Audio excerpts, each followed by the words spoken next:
y'all, it's Miss Truelove, just hanging out here at the Gadsden Job Corps. It's been a yucky, rainy day, but you know, miss the sound of those squeaky wet shoes in the hallway, and haven't had anybody come ask me for a bag to put on their head so they won't get wet. You know, the hall's just been quiet except for, you know, Miss Mars laughing. But on a serious note, you know, today I'm going to go over some of a lesson on main idea, which in our intro video the other day I told you we're going to go over the TABE top 10 trouble areas that we have, and main idea is probably the one that most students have an issue with. So that is what we're going to cover today. So we're going to be talking about main idea and supporting details today.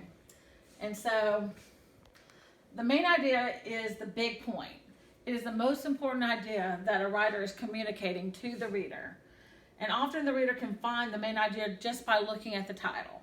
For example, a passage titled, "Why Students Should Have Less Homework," would include reasons for that. So that article would probably be about why they shouldn't have homework. So what's the point? We're going to read this really short little paragraph here, and then we're going to see if this makes any sense. It said, engineers create wealth for society. So, tennis is a game and the resources of the earth are scarce. Have you gone mad?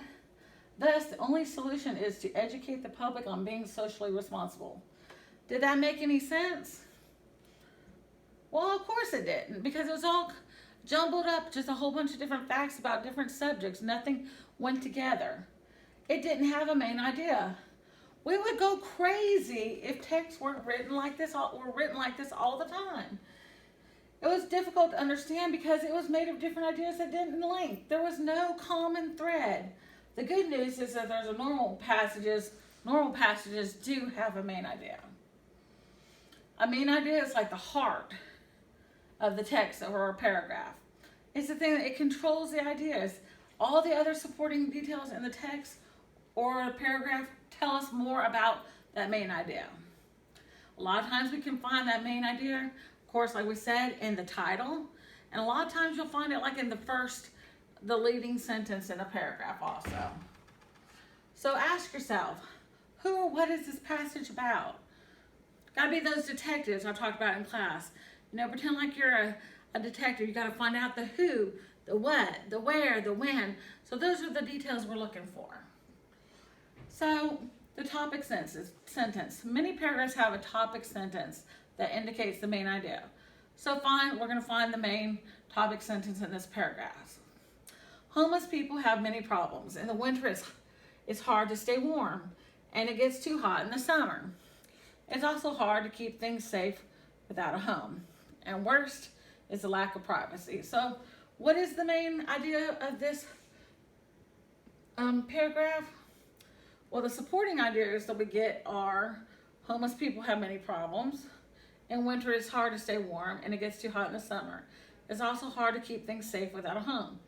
The worst is the lack of privacy. So the supporting details are all these things here that tell about the support, our main idea, which is that homeless people have many problems.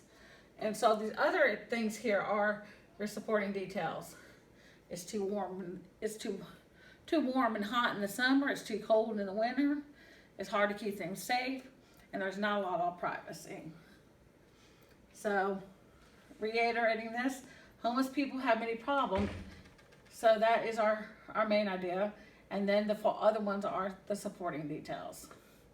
The supporting details are in bold, and there are 3 points that support the topic: the weather, their safety, and privacy. There's also stated and implied main ideas. Sometimes a paragraph has a stated main idea, is usually in the topic sentence, like I said. This means the paragraph says what the main idea is. But sometimes the paragraph doesn't state the main idea at all. It has something that's implied. You have to you're gonna guess by what the details say what that main idea is. This means you need to state the main idea in your own words because it doesn't actually say it. So let's take a look at a couple examples. The students had fun on their field trip. They visited the Marine Museum. They were able to tour a tugboat and they bought souvenirs in the gift shop. After the tours, they ate a picnic lunch in the park and played with their friends. The underlined portion of the sentence is the main idea and is stated for the reader. So we can see the main idea is listed right there.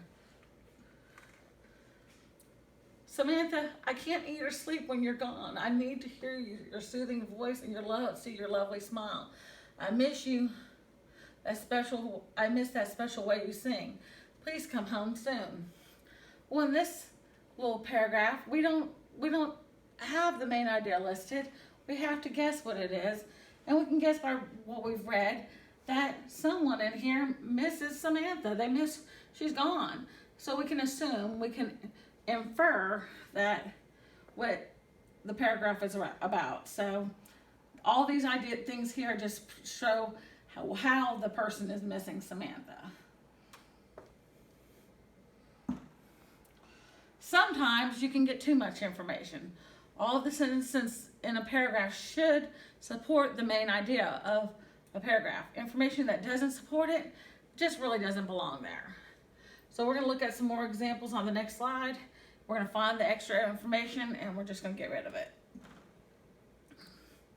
It said, Maria offered to help her mother clean the house. She vacuumed the living room and dusted the furniture. She picked up the toys in the playground.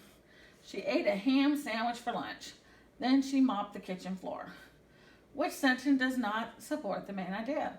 Well, most of them have to do about cleaning, but right over here, she ate a ham sandwich for lunch. Did that support the other sentences? No, not really. So she ate a ham sandwich for lunch is not necessary information, so we don't need to include it. So as you can see, she ate a ham sandwich for lunch. Should not be there. So we're going to do the same thing in this sentence here, this paragraph here. Winter provides the opportunity for many outdoor activities. Many people enjoy ice skating on a pond. Swimming in the pond in the summer can also be fun. Skiing can be a thrilling experience too. After a new snowfall, you can even build a snowman. Well, most of these sentences all have to refer to winter activities. But then they threw in this little sentence over here, swimming in the pond in summer can be fun. Now, if we were just writing about the pond here, that would be very appropriate, but we're not. We're talking about winter activities, and all the other sentences in there refer to winter activities. So swimming in the pond in summer is not necessary to be there. So we would need to get rid of that. As you can see, get rid of it. So we're going to look at a couple more really quick. The rainforest is a home to many creatures. Monkeys, toucans, macaws, they all live in the rainforest. Butterflies and anteaters also live in the rainforest. So what is the main idea of this passage? Is it sloth and tapirs or other creatures that live in the rainforest? No, because it doesn't even mention them up there. The rainforest is home to many creatures. Possibly, but let's look at the last choice. Monkeys, toucans, and macaws live in the rainforest. Well, that's true. It says that, but I think the one that best states what the entire paragraph is about is B. The rainforest is home to many creatures. And it even states that in the opening sentence. So the answer is B. Let's try another one. Soccer players learn many skills when playing soccer. Soccer players learn how to dribble and pass the ball. They also learn how to control the ball so they can eventually score. Most importantly, soccer players learn how to work together with their teammates. So we're trying to figure out what the main idea is here. So they give us three choices. They also learn how to control the ball so they can eventually score. Well, it says that we want that, yeah. Soccer players learn how to dribble. That's in there too. But let's look at C. Soccer players learn many skills when playing soccer. That would be the best answer because both of these, although they're true, that's not the main idea. This one here covers all of those. So the answer is going to be C. One more, maybe. Swimming is one thing that can be done at the beach. Snorkeling is another thing that can be enjoyed. Playing beach volleyball can be a lot of fun. It is also fun to look for shells. Some people simply love to sunbathe. They like to snowbathe too. What is the implied main idea? So what is it implied? It doesn't tell me what there's not one sentence that kind of wraps everything up. So I have to see what's implied here. What is it trying to tell me? It's trying to tell me things I can do at the beach. It's trying to tell me fun things maybe I can do at the beach. So maybe a good main idea or topics for this would be like fun activities to do at the beach. Hey, there are many fun things to do at the beach. And so that is the correct answer. So, but you could have come up with any kind of wording for that.